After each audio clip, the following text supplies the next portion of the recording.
Hey y'all. So I have gotten my first paid sponsorship and I am so excited. And what's really great about it is that it is directly in the cannabis industry. So one of the things that I haven't really seen as much is dispensaries hiring influencers, or I haven't heard anything about it, or I haven't heard it on like YouTube. So if you look up influencer or if you look up how to get paid sponsorships, you'll see all types of information out there, but you will not see much out there about getting a paid sponsorship in the cannabis industry specifically. And so how did this happen, right?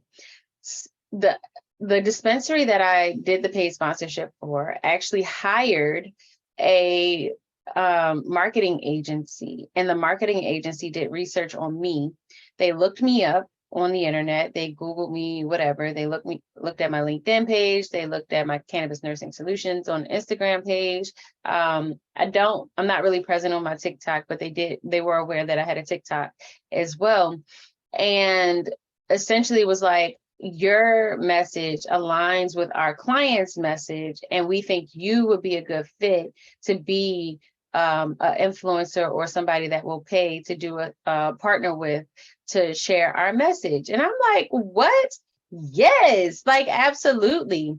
Um, so initially, I had the conversation with the marketing agency. I did not have any conversation with the dispensary itself until the day that I went to visit the dispensary.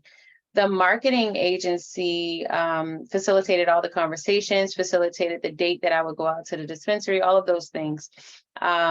We met, we made sure that we were aligned. They made sure that I didn't have any questions. I knew what to expect. They sent me a contract that essentially laid out language, expectations, what type of content they were looking for, how much content they were looking for, things of that nature, how much they were going to pay me, things of that nature. So I read through it. It was cool with me. And then I just went to the dispensary that, hired them. And when I got there, it was such a pleasant surprise. Everybody there in this case was in a very pleasant mood.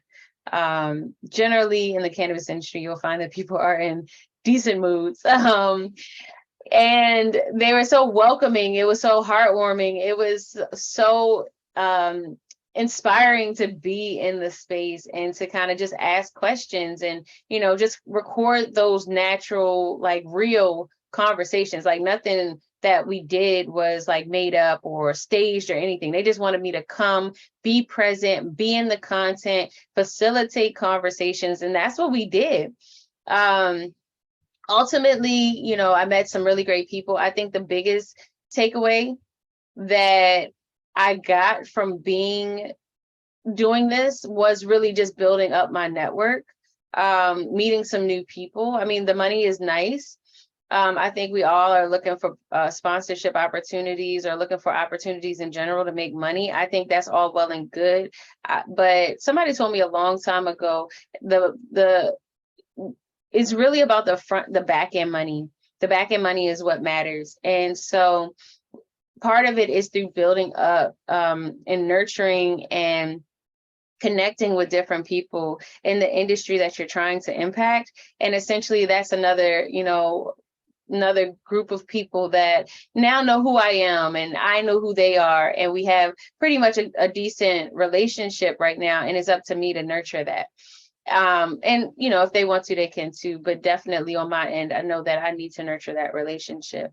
And so ultimately, I guess the reason why I'm sharing this video with you is because I want you to know that these opportunities exist. I think they existed less a few years ago. In general, as the landscape for business transitions into more of a tech age, being able to leverage technology as a way to engage people is a fairly new phenomenon. for like mainstream. Like it's been happening. They call it user generated content, things like that, where essentially like if they didn't pay me and I walked into a dispensary and I happened to capture like the logo, or if I happen to capture a specific product, they would call that user generated product content. And so more recently, especially since the pandemic, people have realized, marketing has realized that that's the content that actually makes a difference, because like you actually have relationships with the people that are dealing with it. So I'm what they would consider a micro influencer, where I have a very small following. On my Instagram specifically, I have about 2,800 people who follow my content, but they still wanted me to have the conversation because they know that I have a relationship, they know the type of content, so it directly aligns with their purpose, their mission, and they know that it, it aligns with me too. So it wouldn't be off-putting for me to share what I thought about it. It will probably be very medically driven, come from a nursing perspective and things like that. And so overall, like, these opportunities are going to grow when, as this industry, this new industry, starts to recognize different opportunities in how they market their products and services. And they're going to want people who are knowledgeable about their products and services. One of the things that I think they were unsure of was like how much I would know about cannabis. But when I got there, they were pleasantly surprised, and you can kind of see it in their reaction. They were like, "Oh, no, like, what's going on here, even though you don't work in a dispensary." Yeah, because I've done my research, I've done my due diligence. I know what happens in most dispensaries, and I can kind of compare and have conversations and be willing and open to learn more about how this dispensary might be different. And so that's a lot of what our conversations were about is, what as a healthcare provider what I want to know about this dispensary to kind of further the mission and the vision behind this particular, brand, dispensary brand. So, and then I also want to point out too, these dispensaries, a lot of dispensaries don't always recognize the power of building up their brand presence. And I thought it was super innovative that this dispensary in particular found it very important to stand out as far as what their brand is and to be recognized with a specific brand criteria. I haven't really heard as much about that unless it was a MSO, a multi-state organization. These smaller dispensaries, I haven't really heard too much, and that doesn't mean that it doesn't happen. But I was very pleasantly surprised that their brand presence was so important to them, and that the medical aspect was so important to them as well. It wasn't, like the general landscape of cannabis over time, over these recent years, have been that it's about profit margins. How can they make money? A lot of these dispensaries are operating that way. And some of them have different like why stories and things of that nature, whether they're woman owned or, maybe they had a family member who died or whatever. Those why stories are important, but I don't think I've seen where a dispensary itself leans so heavily on what their brand actually is. And so I appreciated the experience because it gave me another perspective of how to approach branding, how to develop a brand through awareness, and then to participate and engage and connect with the cannabis industry in a different way is also quite pleasantly surprising. So I really am excited because for me, it feels like it opens up a new window of opportunity. Now I have that in my repertoire of experience. So I'm really excited about that.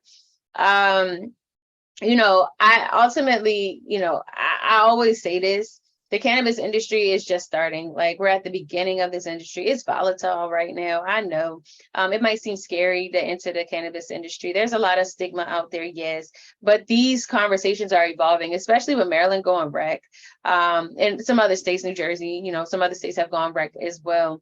But as more and more states start to open up the realm of opportunity and possibility through their policy and through rules and procedures and things like that, we're going to start seeing like an influx of need in this industry. And so for me, part of the reason why I started the Higher Line Tribe is to kind of build up your confidence and let you know that other people are moving in this space just like, or interested in moving in this space just like you are. There's nothing that's going to stop you. At the end of the day, especially if you're a nurse, there's nothing, even if you are in an illegal state, there is nothing stopping you from operating in your roles and responsibilities. Education is within your scope of practice. You can do that despite the legality. If your patient is showing up positive for CBD or THC or whatever, and you're taking care of them, you do have the right and the authority to provide education to your patients. There's nothing that stops you from doing that. And it should be unbiased and it should be evidence-based. So with all of that being said, you know, I truly believe, and I feel like that even with this opportunity with this dispensary, I still was operating as a nurse in my ability to assess the landscape, assess the community. Remember, we did a community assessment back in nursing school. That's what it felt like to me. I was doing just a community assessment. What do you do here? Why do you do it? What's the process here? You know, what does it look like? Look at cleanliness, you know, things of that nature. You know, and for me, it checked, that particular dispensary checked off all those boxes and addressed the needs of the patient. So anyway, I just wanted to share that with you all. I think it's important to kind of identify and share the milestones. I'm not always consistent on YouTube the way that I should be. But I did want to share this one particular opportunity with you, let you know that that is something possible. And I want to let y'all also know that I didn't seek this out. They sought me out, right? They reached out to me. So one of the things that, you know, people get scammed all the time when it comes to paid sponsorship. So like what you'll find sometimes is that a company will reach out to you and tell you got to buy something in order for you to sponsor their stuff. And you shouldn't have to buy their stuff in order to sponsor their stuff. They should be giving it so it's an exchange in goods for your time or, you know, the content, or they'll pay you for your time in exchange for the content. But you shouldn't have to buy the product in order to get paid for the content. And what you'll find sometimes, especially these overseas companies, they'll reach out to you, tell you to buy the product, and then, tell you you'll get the product for free, and then charge you an obscene shipping charge, like $50, $60, $70. So now you're out of $50, $60, $70 to do the sponsorship thing. And, you know, essentially you're not really getting paid for the sponsorship, or their product or brand isn't really worth, you know, the effort of trying to promote their product. So definitely be mindful. There should be contracts involved. You should be well aware of what the contracts are. But, you know, it exists. Like, I don't know. I don't know how often I need to say it, but like, there's a lot of opportunity out here, and I think it's time for you to get a cut of this. So if you're interested in joining the Highline Tribe, where you can connect with other people who are aspiring to some of the things as you, different phases of the process. Some of them are building their businesses. Some of them are just being introduced to the concept of cannabis. But essentially, we all believe that cannabis is medicine, and that there are opportunities for us to grow ourselves and expand our awareness within the realm of what is possible in this space, so we can create impact. So let me know if that's something you're interested in. I will leave the link in the description below, so that way you can get directly to it. If you are watching this in December, I have a special deal for you, where you can get access to a very significant discount rate, because right now we're just growing. We're growing, and for me, it's just about impact. So definitely take advantage of it. And who knows, like, if you're not catching this in December, maybe that link doesn't work, go ahead and email me. I probably will have something up my sleeve at that time too. So let's just work with me. Anyway, you can follow me on Instagram at Cannabis Nursing Solutions, and I hope to hear from you soon.